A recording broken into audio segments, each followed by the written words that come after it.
Happy July 4th. It is 11:30. It is the 4th day of July 2021. God bless you and happy birthday, America. Let's be safe out there, especially if you have pets, because we all know. I can't tell you how many cats and dogs I saw running down the street last night, just jumping people's fences. It's horrible. So be safe. Anyways, let's see if there's anything 4th of July patriotic gaming going on. Let's just check the gaming news here, see if there's anything special going on today, and just gingerly, just... God damn it, TSR.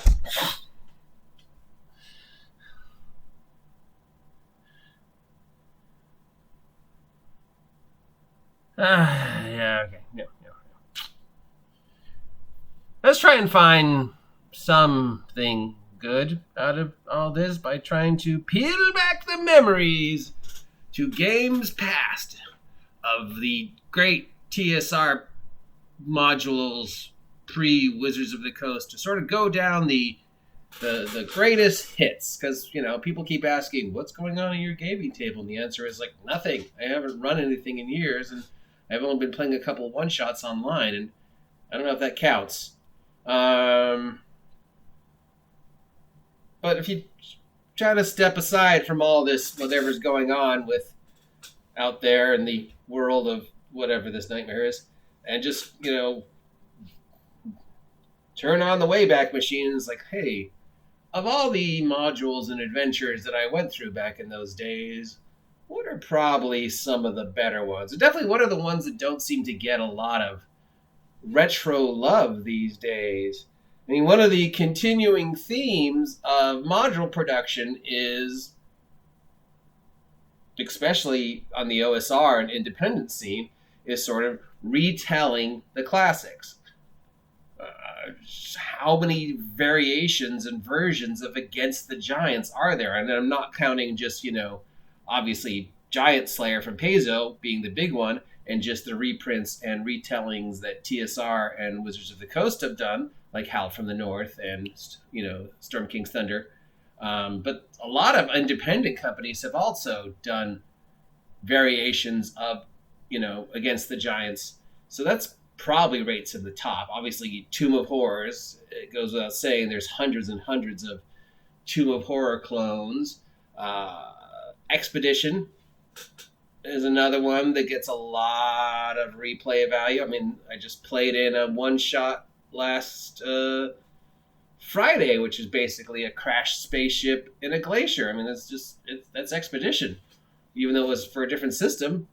And there's tons of, crashed spaceships modules out there. And TSR, Wizards of the Coast also, occasionally revisits that idea, though not so much these days. But, there's always hints of Expedition floating around and that kind of stuff. So, even all the way back to Keeping the Borderlands, it's constantly revisited and reprinted and reimagined with new ideas. But, I'm thinking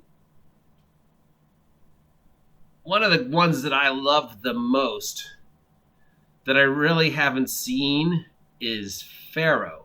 Not to say there hasn't been a ton of Egyptian-themed adventures, because I think, if we stack them up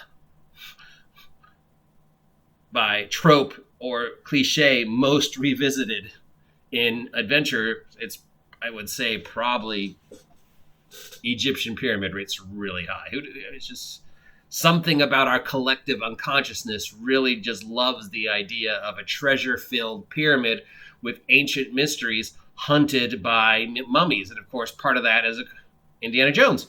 For a lot of us, that was our childhood. We just sort of unconsciously meshed that up with role-playing. And so there's just a lot of pyramid-themed adventures. But specifically, Pharaoh and the story of Pharaoh, which is one of the best, if not the best, old-school modules.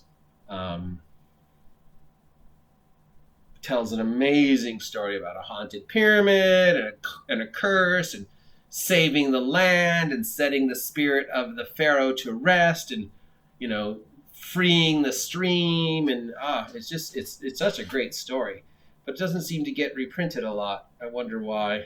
And of course, another one is A1 through 3, the Slave Lords, Scourge of the Slave Lords, as it's collectively called together. And obviously, probably the reason why now we don't see that one is because slavery is not a topic we wish to discuss anymore in gaming, whether it actually happened or not. So we can't call it Scourge of the Slave Lords for reasons. But that's just another great one that just sort of seems to not really get repeated, probably because it's a tournament module and the basic theme is one a lot of players aren't comfortable with, even, not addressing the whole slavery thing, but addressing you're captured by the slavers at the beginning and start the game having to escape with no stuff. And that could kind of suck, but I guess for a lot of players. So yes, Slave Lords is another one. There's a couple other ones that don't really seem to get the love that the classics do. I don't know what the rhyme or reason is why Expedition is way more popular than, Staff and the Serpent or whatever, other than Crash Spaceships are cool. It's just something about the collective unconsciousness of us and this hobby is we just sort of glom on to certain iconic things, and whether consciously or unconsciously, we're constantly recreating them. We're constantly trying to recreate Tomb of Horrors. Everybody has made a Tomb of Horrors, whether they intentionally, consciously were like, I'm going to make my own version of Tomb of Horrors, or unconsciously just was like, I'm going to make a really cool, nifty, trap-filled encounter with, where death is on the line and it requires the players to do a lot of thinking, and then you realize, oh, I just made Tomb of Horrors. Why? Again, I don't know. It probably has something to do with how we as a gaming species think and what just iconically sort of leeches on to our brain. Now, what would I say is the best of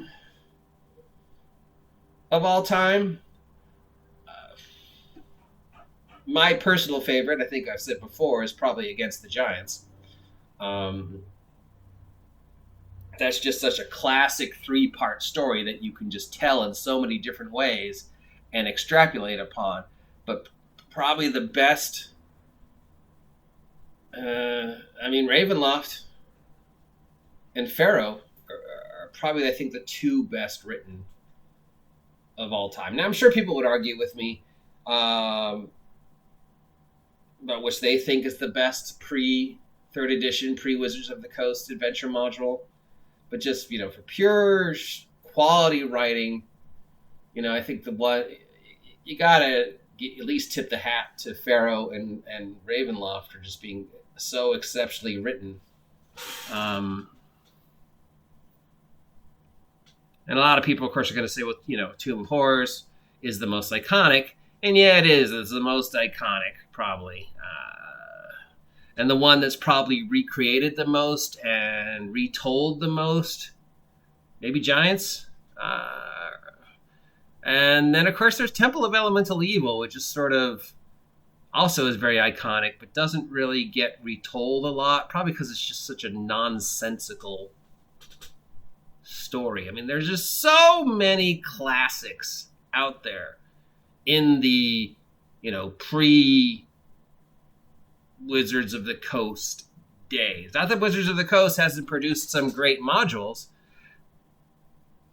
Actually, have they? But for me, anyways, and for a lot of, there's just ones that really, most of the ones that stand out in my mind are the TSR ones, the Gygax days ones, the Expedition, Tomb of Horrors, White Plum Mountain, Hidden Shrine of Tasha Magamakan, the word nobody can say correctly, Against the Giants, Pharaoh, Original Ravenloft, Descent into the Depths of the Earth, just these classic, iconic imageries. I'm sure Wizards of the Coast have written great modules. For some reason, I can't think of any, except for Tomb of Annihilation. Dead and Thay was pretty good, too. Yeah. So now, what do I think is the best 5th edition adventure that I'm aware of? Well, we know I love Tomb of Annihilation, but I apparently am alone in the Tomb of Annihilation fan club. Most people still see it just as a death slog, and I don't know why people see it as a death slog, because it doesn't really become a death slog to the very end, and by then you should be high enough level to deal with the death slog stuff. But for stuff that Wizards of the Coast has put out for 5th, not counting Tomb of Annihilation, Storm King's Thunder's got to be the best, right?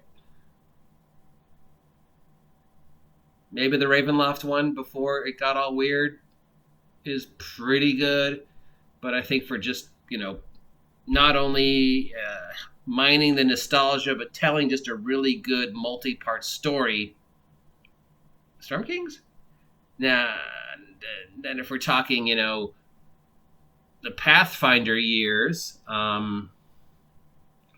so many of the APs are really good. I'm surprised they're not more popular than they are, because they're just great resources. I don't know why that people don't mine the APs from Pathfinder for D&D and other fantasy games, because it's just such a perfect idea. 5 to 10 self-contained adventures, all reasonably priced, all exceptionally well written, but all together telling one complete story. Now, obviously, the problem with the APs is a lot of them are crap and are extremely nonsensical. And you start with the first one and you get to the last one, and you're like, where is how did you get from here to here? That makes no sense. But most of the APs start great. They have, with rare exception, that once they get to about the middle, like the 5th one, 4th one, that's when they just start grinding down, and you can tell they were running out of ideas. And then by the time you get to like the 8th or 10th one, then it's just like, you somehow totally lost it. Obviously, the ones that are the best are, Giant Slayer, because it just basically retells against the giants. Kingmaker, of course, the original Rise of the Rune Lords is probably still one of the best. There's a lot of good ones, but most of them start great and then just sort of crash. At least that's what I think. What do I know? Anyways, that is our patriotic top 10-ish. I don't even know. Retro, what's going on in my gaming table? Let's look back at the, what I think some of the best adventures written for, and, why are we not seeing a modern take on Assault of the, can't call them slave lords, Assault of the rascally frat boys, I guess, would be the modern day way to say it without insulting someone. If you like this content and want to see more of it, subscribe.